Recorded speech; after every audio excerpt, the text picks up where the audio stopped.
서울 전역을 다 토지거래 허가로 다 묶었단 말이에요. 그러니까 대표적으로 이제 아파트 같은 데는 이제 갭 투자가 좀 금지가 되어 있어요. 근데 빌라나 뭐 주택이나 상가주택이나 상가 이런 것들은 토지거래 허가 규제를 받지 않다 보니까 이런 지역들을 우리가 눈여겨봐서 투자의 대상지로 선정하기에는 매우 좋은 타이밍이라고 제가 설명을 드렸고요.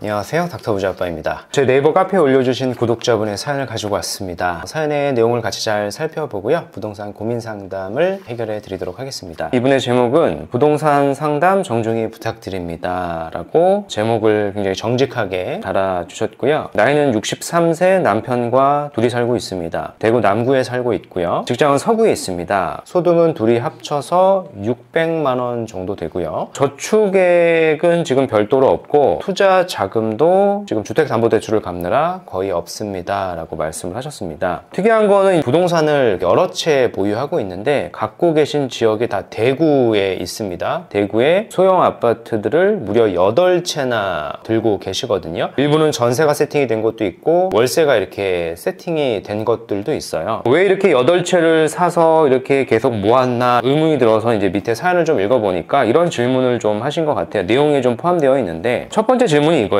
원래 목표는 부지런히 돈을 모아서 작은 아파트를 모두 월세로 돌려서 노후 생활을 할 계획이었는데 나이가 많아지고 소득은 줄어드는데 아파트 값은 오히려 떨어지고 내가 받은 이제 주택담보대출이 월 150만 원인데 그거에 대한 대출 원금이자 상환이 계속 부담스러운 상황이 된 거예요. 원래 이제 당초의 목표하고 좀 달라지게 된 거죠. 그리고 두 번째 이제 질문이 전세금과 세금 빼고 나면 별로 남는 것도 없겠지만은 지금이라도 모두 처분하는 것이 옳은 일일지 아니면은 여태 가지고 있던 거라 좀 더 가지고 있어 보는 게 좋을지 고민입니다 라고 말씀을 하셨거든요. 가지고 계신 부동산을 조금 언급을 드려보면은 대구 교대역 하늘채 소형 아파트를 2채 들고 계시고요. 그리고 달서구 성서주공 2단지에 3채의 아파트를 들고 계세요. 여기는 하나는 전세를 줬고 즉 이제 하나씩은 월세를 받고 있는데 500에 40, 5000에 20 이렇게 받고 계시네요. 그리고 또다시 달서구 본동에도 전세 7000짜리가 하나가 있고요. 달서구 월성동에도 월세 500에 40짜리를 또 있고요. 그리고 달서구 이곡동에 전세를 2억으로 세팅을 해놓은 게 있습니다. 그래서 총 계산을 해보면은 다 더해보면 한 8채 정도의 대구 소형 부동산을 들고 계신 상황인데요. 질문하신 내용들을 조금 정리를 해가지고 앞으로의 방향성을 의견을 드리는 게 좋을 것 같아요. 60대 초반이시고요. 맞벌이 부부세요. 소득은 합산으로 600만 원 정도 되시는데 지금 원리금을 내는 것들이 꽤 되시고 생활비도 쓰고 계시다 보니까 저축액 자체가 지금 없는 상황인 것 같고요. 지금 거주지는 이제 대구입니다. 가장 특이한 건 자산 현황인데요. 대구에 소형 아파트를 무려 8채를 들고 있어요. 일부 전세가 세팅되어 있고 월세를 좀 받는 것들이 있다. 월세를 받고 있긴 한데 월세 금액이 너무 작아서 대출 이자를 내고 나면 이제 남는 게 거의 없는 상황이신 것 같아요. 이 상황에서 이제 목표를 말씀을 하신 건데 핵심 키워드는 이거 같아요. 현재 대구에 소형 아파트가 8채가 있는데 계속 보유를 해야 되는 건지 또는 모두 처분을 하고 재투자를 해야 하는 건지에 대한 질문으로 요약을 해볼 수 있을 것 같아요. 질문을 하신 거에 대해서 좀 방향성하고 저의 의견을 조금 드리는 게 도움이 될 것 같아서 정리를 좀 해드리면 그러니까 첫 번째 질문이 이거였잖아요. 대구에 소형 아파트를 이렇게 8채 사서 모으게 된 계기를 말씀을 하신 건데요. 원래 목표는 부지런히 돈을 모아가지고 돈에 맞춰가지고 작은 아파트를 모두 월세로 돌려가지고 노후 생활을 할 계획이었는데 나이는 차고 소득은 주는데 대구의 아파트 가격은 떨어지고 담보대출 이자 월 150만 원 원리금 상환액이 너무 이제 부담이 된다라고 이렇게 말씀을 하신 거예요. 그래서 첫 번째 질문에 대한 저의 답변은 어떻게 보면 이제 솔루션에 대한 얘기인데요. 근본적인 해결책이거든요. 이게 이제 사연자분에만 해당이 되는 건 아니고요. 이제 대다수의 분들이 이렇게 투자를 하고 계시는데 그거에 대한 근본적인 원인에 대한 얘기를 좀 들려드리는 게 맞을 것 같아요. 일단은 우리가 주택을 투자할 때 어떤 부동산을 보고 있으면 내가 매수를 하려고 매수콜을 이렇게 하잖아요. 계좌번호를 달라라고 하는데 사실은 계좌번호를 달라라고 하면 동시에 바로 계좌가 나오는 지역들이 매수가 이제 굉장히 좀 쉬운 지역들이잖아요. 이런 대구라는 지방도 특히 그렇지만 서울도 외곽지도 그렇죠. 내가 산다라고 하면 손쉽게 살 수 있는 지역들이 있어요. 근데 이런 지역들은 사실은 가치가 상대적으로 거의 없는 지역이다라고 판단을 해야 되기 때문에 나중에 내가 이제 매도를 할 하려고 하면 매도가 이제 굉장히 어려워지게 되는 겁니다. 지금 부동산들이 딱 그렇거든요.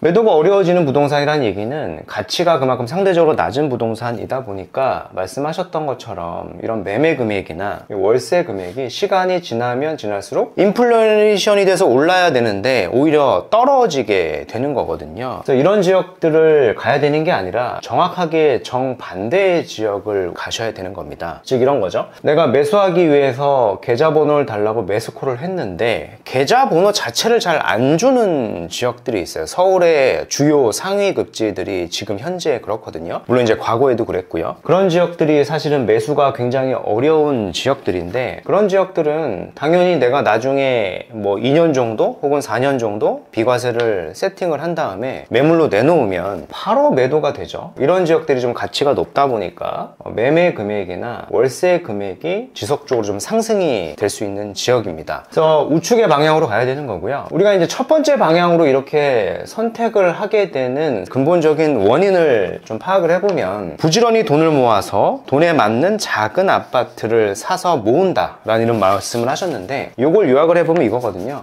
내가 돈이 얼마가 있으니까 그때그때 돈을 모아서 돈에 맞는 이런 지역들을 그냥 가는 거죠. 근데 이렇게 가는 게 아니라 사실 이 반대거든요. 투자성이 있는 지역을 찾아보고 역으로 돈이 얼마가 들어가는지를 계산을 해서 사야 되는 거거든요. 투자 지역이 좀 높은 상위 급지도 역으로 이렇게 계산을 해보면 사실 돈이 거의 안 들어가는 지역들도 굉장히 많았거든요. 여러 지역들이 있겠지만 대표적으로 제가 뭐 사례를 좀 설명을 드려보면, 상위 급지 같은 경우에 경기가 좋지 않으면 미분양이 되잖아요. 근데 보통 자본이 많이 없는 사람은 딱 돈만 보다 보니까 분양가가 너무 높으니까 아예 그런 지역들을 내가 사겠다라고 생각 자체를 안 하는데, 지역 자체만 좀 분석을 해서 좋은 지역들을 봤던 사람들은 역으로 향후에 전세가나 매매가가 올라갈 거를 예측을 해서 이런 지역들을 선별적으로 투자를 하는 경향이 많거든요. 대표적으로 이런 지역들이죠. 2014년 경으로 가보면, 우리가 이제 대구의 소형 아파트들을 취득했던 시점들이 굉장히 다 과거기 때문에 비슷한 시점에 우리는 어디를 갈 수 있었는지를 제가 한번 예시로 설명을 드리는 거예요. 2014년 경에 서울에 보면은 반포에 아크로 리버파크 아리팍이라고 하는데도 미분양이었죠. 미분양률이 무려 55% 정도 됐었을 거예요. 거의 한 절반 이상이 다 미분양이었단 얘기죠. 미분양이 된 거는 입지나 급지가 좋은 건 알겠는데 이 분양가 자체가 너무 높았기 때문에 미분양이었거든요. 그때 분양가가 35평 기준으로 한 13억 정도를 안 했는데, 2014년에 그렇게 미분양이 났는데 2016년 경에 이제 입주를 하게 되는데, 입주 시점에 전세 시세가 거의 한 13억에서 14억을 찍거든요. 매매 금액은 막 20억 이렇게 넘어가고요. 판단을 해보면 자기 자본이 사실은 하나도 들어가지 않게 되는 거죠. 근데 현재 시점에 내가 이걸 분양받았다라고 하면 2025년에 35평이 매매 금액이 60억이 넘고요. 얘를 만약에 월세를 맞춘다라고 하면 1억에 800만 원 가까이도 받을 수가 있거든요. 그럼 우리가 당초에 대구의 소형 아파트를 여러 채 그때그때 사 모아가지고 그거를 뭐 30만 원, 40만 원, 50만 원 받는 월세보다 차라리 좋은 지역을 내가 하나 사놓고 좋은 지역이 매매 금액이 많이 오르기 때문에 받게 되는 월세 금액이 사실은 월등히 커지거든요. 2014년도에도 있었지만 이게 2023년도에도 사실은 있었잖아요. 잘 아시겠지만 똑같은 현상이 약 한 10년 정도 지나서 또 발생을 한 겁니다. 그때 뭐 미 연준에서 금리가 갑자기 올라서 대외 경기가 좋지 않았기 때문에 나타난 현상이었을 텐데, 그 시점에도 보면은 올림픽 파크포레온 같은 경우에도 미분양이었죠. 그 시점에 분양가도 우연인지는 모르겠는데 아리팍이 2014년에 13억이었던 것처럼 얘 35평도 거의 한 13억 정도였죠. 거의 이제 똑같았습니다. 근데 우리는 대다수 이거를 다 포기했죠. 심지어 청약까지 당첨이 됐는데도 포기하고, 미분양이 났다 보니까 초피도 거의 없었었고요. 누구든지 다 관심이 있었다면 살 수 있었던 지역인데, 2023년도에 미분양이 나서 지금 2025년도면은 전세 시세가 이미 13억이 넘고요. 매매 금액은 30억이 넘는 것 같고, 월세를 맞춘다라고 하면 1억에 한 400만 원이나 이렇게 받을 수가 있거든요. 그럼 이거 한 채만 우리가 갖고 있었어도 지금 고민하셨던 노후 대비가 깔끔하게 다 해결이 되는 거죠. 근데 이런 선택지를 우리가 하지 못하는 이유가 여기 여기에 있다라는 거예요. 그래서 이렇게 시장을 바라보는 게 아니라 제가 정리를 해드렸지만 앞으로는 우측의 방향으로 조금 생각하는 습관을 들이시는 게 좋을 것 같습니다. 60대 초반에도 지방의 주택을 매도해서 서울에 강남권도 있고 그리고 용산권도 있고 그런 좋은 지역들을 투자해서 성공하신 케이스가 제 사례에도 굉장히 많이 있거든요. 그래서 아직 늦지 않았기 때문에 주택을 잘 매각을 하신 다음에 자산을 이런 지역으로 좀 옮겨 놓는 게 좋을 것 같다라는 의견이고요. 두 번째 이제 질문도 하셨는데 전세금과 세금 빼고 나면은 별로 남는 것도 없겠지만 지금이라도 모두 처분하는 것이 옳을지 또는 여태 가지고 있던 거라 좀 더 가지고 있어 보는 게 좋을지 고민입니다 라고 말씀을 하셨는데 뭐 이거의 답변은 제가 같이 드린 거예요. 여기는 이제 매도를 반드시 하셔야 되는 지역이고 매도를 하시고 재투자를 가는 게 사실상 맞습니다. 이건 선택이 아니라 필수적으로 하셔야 된다라고 생각을 하고요. 근데 지금 서울 같은 경우에 10월 15일 날 대책이 하나 나왔는데 서울 전역을 다 토지거래 허가로 다 묶었단 말이에요. 일부 경기도 12개까지 묶었어요. 그러니까 대표적으로 이제 아파트 같은 데는 이제 갭 투자가 좀 금지가 되어 있어요. 근데 그나마 다행인 것은 제가 영상에서도 많이 반복적으로 설명을 드리고 있지만은 아파트가 아닌 이 비아파트 있잖아요. 빌라나 뭐 주택이나 상가주택이나 상가 이런 것들은 주택에 대한 토지거래 허가 규제를 받지 않다 보니까 이런 지역들을 우리가 눈여겨봐서 투자의 대상지로 선정하기에는 매우 좋은 타이밍이라고 제가 설명을 드렸고요. 여러 지역이 있겠지만 이런 지역들 얘기하는 겁니다. 상급지, 중급지, 하급지 이렇게 나열을 해보면 우리가 소득도 그렇고 주택을 팔아도 많은 자본이 생기는 것 같지는 않거든요. 워낙 이제 소형의 아파트를 여러 채 들고 있다 보니까 지금 서울의 이런 지역이 상급지는 프리미엄도 매우 높아서 우리가 가기가 사실상 조금 어렵지만 하급지 지역은 저는 추천을 드리고 싶진 않고요. 근데 중급지 정도가 되는 지역도